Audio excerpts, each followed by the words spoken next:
आज की वीडियो का विषय है शीर और ग्रीवा की धमनियाँ। इसके अंतर्गत कॉमन कैरोटिड आर्टरी अर्थात सामान्य मातृका धमनी का ग्रीवागत भाग। तो कल के वीडियो में हमने देखे थे कि जो शीर और ग्रीवा की जो धमनियाँ जो होती है, जिन्हें हम कॉमन कैरोटिड आर्टरी कहते हैं, उस कॉमन कैरोटिड आर्टरी की जो प्रारंभ स्थान जो है वो अलग अलग जगह से होने के कारण left and right common carotid arteries का जो सर्वाइकल पार्ट जो है वो तो सेम रहता है, मगर जो थोरेसिक पार्ट जो है वो अलग अलग रहता है। तो जो स्पेशली जो लेफ्ट कॉमन कैरोटिड आर्टरी जो है उसे ही थोरेसिक पार्ट रहता है, राइट कॉमन कैरोटिड आर्टरी को थोरेसिक पार्ट नहीं होता। उसके बाद में जो दोनों जो कॉमन कैरोटिड आर्टरी जो है उसके जो सर्वाइकल पार्ट जो है वो एक समान होते हैं। प्रत्येक जो कॉमन कैरोटिड आर्टरी जो है वो स्टर्नोक्लेविकुलर जॉइंट की ऊर्ध्व सीमा से प्रारंभ होती है और पीछे की ओर से ऊपर और बाहरी ओर जाती है, अर्थात सुपेरो लैटरली वो जाती है और सुपेरो लैटरली जाकर वो फिर तिर्यक दिशा में थायराइड कार्टिलेज जो आउटुक तरुणास्थि जो होती है उसकी ऊर्ध्व सीमा तक जाती है और वहाँ पर वो फिर external and internal carotid arteries में विभक्त हो जाती है। तो इस प्रकार से ये जो कॉमन कैरोटिड आर्टरी जो है, ये कॉमन कैरोटिड आर्टरी का जो विभाजन स्थान जो है वो आउटुक तरुणास्थि अर्थात थायराइड कार्टिलेज के ऊर्ध्व सीमा पर होता है। वहाँ पर जहाँ पर ये विभक्त हो जाती है उसके तनिक पूर्व ये धमनी जो है, ये आर्टरी जो है, ये विस्फारित हो जाती है और इस विस्फार को डायलिटेशन जो होता है उसको कहते हैं मातृका विस्फार, कैरोटिड साइनस। यहाँ धमनी अर्थात आर्टरी की जो भित्ति जो है, इस भित्ति में का जो मध्य स्तर जो है टुनिका मीडिया वो पतला हो जाता है, किंतु बाह्य स्तर जो है टुनिका एडवेंटिशिया वो अपेक्षाकृत मोटा हो जाता है और इसमें जो है ग्लासोफेरेंजियल नर्व जो होती है, जो क्रैनियल नर्व है, इसके कुछ नर्व फाइबर्स वहाँ पर एंड हो जाते हैं, नर्व एंडिंग वहाँ पे होते हैं और इसके कारण वहाँ पे कुछ विशेष कार्य होते हैं।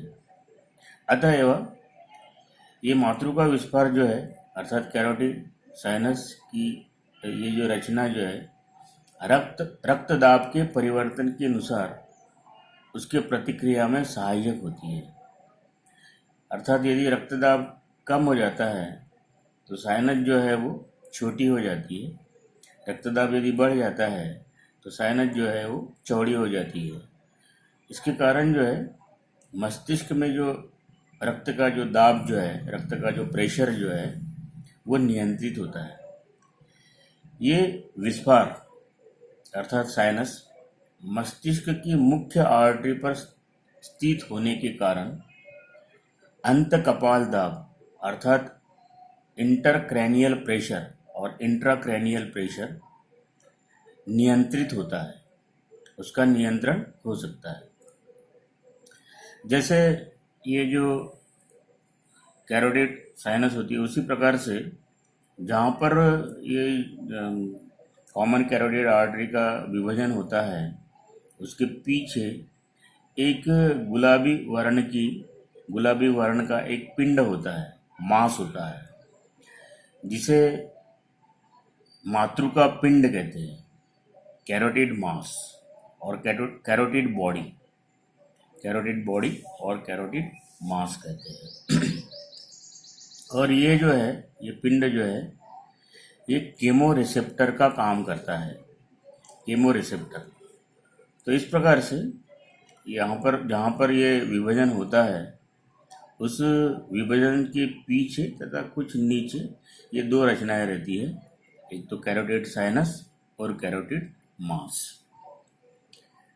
ग्रीवा के नीचे के भाग में दोनों कॉमन कैरोटिड धमनियों के बीच का जो अंतर जो होता है ये कम होता है, और वहाँ पर जो है श्वास प्रणाल होता है, अर्थात ट्रैकिया होता है।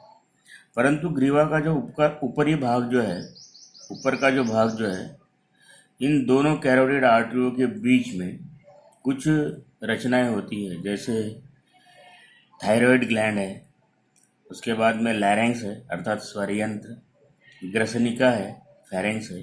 तो ये रचनाएं जो है हमको दिखाई देती है।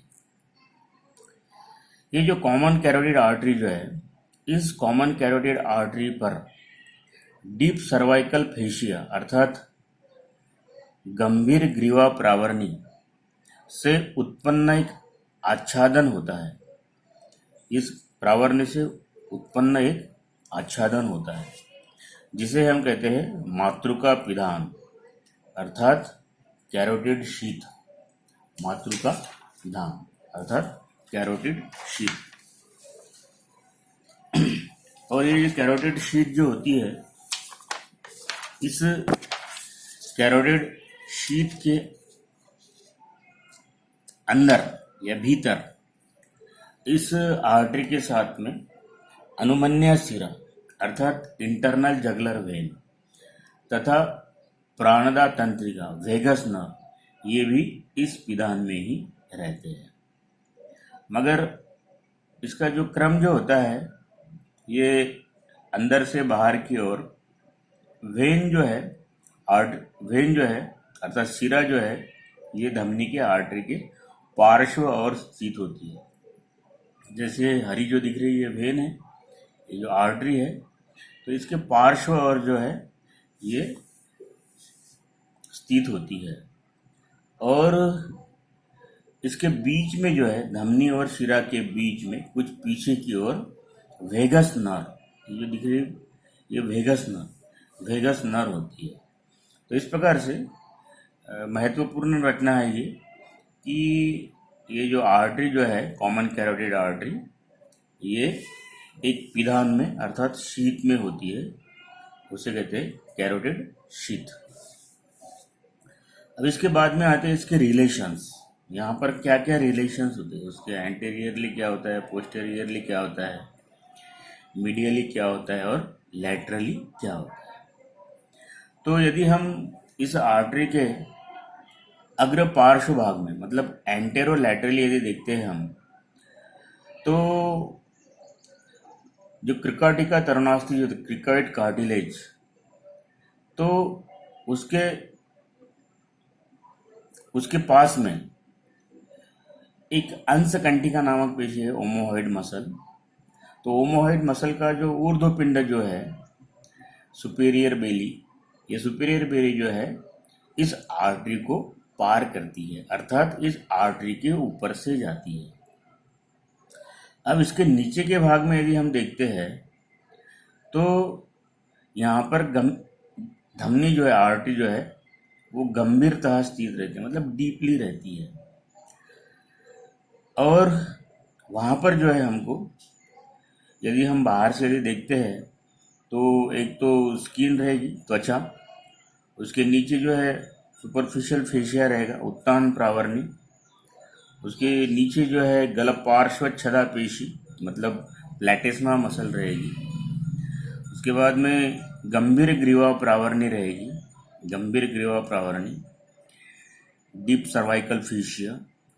उसके बाद में उरह जत्रुकर्ण मूलिका पेशी स्टर्नोक्लिडोमेस्टोइड पेशी रहेगी, उरह कंटिका पेशी रहेगी स्टर्नोहॉइड मसल, उरह आउटुका पेशी रहेगी स्टर्नोथायरॉइड मसल।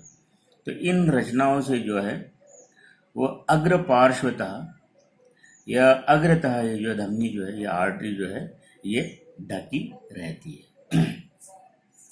यदि हम इस आर्टरी के पीछे की ओर यदि हम देखते हैं तो पीछे की ओर 4, 5 और 6 जो सर्वाइकल वर्टेब्राज जो होते हैं, उस सर्वाइकल वर्टेब्राज के जो ट्रांसफर प्रोसेस जो होते हैं, वो ट्रांसफर प्रोसेस और ये जो आर्टरी जो होती है कॉमन कैरोटिड आर्टरी, इसके बीच में जो है मतलब इसके इस आर्टरी के पोस्टीरियर साइड में जो है शिरोदीर्घिका तथा ग्रैवदीर्घिका, लॉन्गस कैपिटिस और लॉन्गस कॉली, ये मसल्स होती है। इसके साथ में जो है ओरिजिन ऑफ द स्केलेनस एंटेरियर, परशुकाकर्षणी पुरोगा पेशी जो है वो पीछे की ओर रहती है, आर्टरी के पीछे की ओर रहती है। इसके साथ में ही है रसकुल्या, थोरेसिक जो डक जो होती है वो भी पीछे की ओर होती है। अब इस आर्टरी के यदि अभिमध्य और यदि हम देखते हैं अभिमध्य और, तो अभिमध्य और जो है एक तो अन्न नलिका रहती है, इसोफेगस, ट्रैकिया रहता है, साथ में जो है अधो औठुक धमनी, इंफीरियर थायराइड आर्टरी, और पुनरावर्ती स्वरयंत्र तंत्रिका, रिकरेंट लैरेंजियल नर्व।